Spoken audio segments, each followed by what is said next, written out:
Hey team, Monday morning I just got back from the grocery store, so I wanted to do a quick grocery haul for you guys. I feel kind of silly doing a grocery haul, but I was hoping that you guys could maybe get some ideas, see the food items that Jordan and I are buying on a weekly basis, maybe get some ideas from that, and show you which brands we have found to be more macro friendly. Because remember, sometimes it is about brands. It's about comparing the back of the nutritional labels, seeing which one is more macro friendly. So I'm going to show you some brands as well. But I also wanted to make this video because I hear a lot of people say that they don't have the money to eat healthy or that eating healthy is expensive. And I'm a little confused where this mindset is coming from, or, you know, where people are getting that from, because it really is way more expensive to eat out on a regular basis. And eating healthy doesn't have to be expensive. I mean, sure, if you're buying like all organic vegetables and meats and stuff, that could probably rack up your bill, but it's really not that expensive to eat healthy. So I'm going to show you everything that we got today, which is going to last us longer than a week. And I only spent $157 today. So for two people, $157. We definitely eat a lot of meat. So that's definitely the most expensive thing on our grocery list, because Jordan and I both eat a lot of meat. But besides that, I mean, I would say that our grocery bill is pretty normal, and $157 every week and a half. I'll take that. So this is what our list looked like this week. Like I said, this was all $157. And we normally get the same thing every single week, because if it's not broken, don't fix it. Broccoli, I always get lettuce, and a cucumber for my salads, bananas. We both drink the almond milk, and then I drink the 2%. As you can see, we do not mess around with our chocolate milk.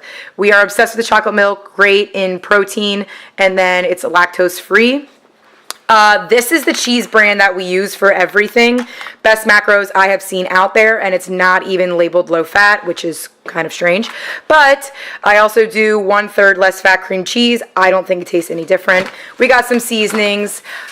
He does Greek yogurt. We have our veggie pasta in a box, as well as our veggie pasta. As you can see, we don't mess around with these either. We both eat one a day. I got a restock of Kodiak cakes, sugar-free syrup, and barbecue this week, and pickles. And then some egg whites, regular eggs, and then as well as the steamable veggies pasta, we do steamable bagged rice. It's just easier. We both eat lunch at work. Sometimes I do a cauliflower rice. And then also sometimes we throw in these steamable onions and peppers in our chicken.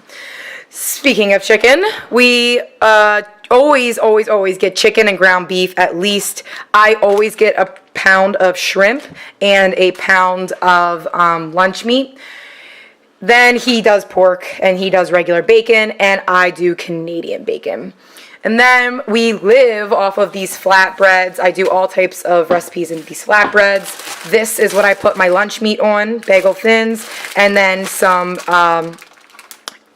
English muffins. I forgot. Sorry, I can't even think right now. And then last but not least, of course, our biscuits.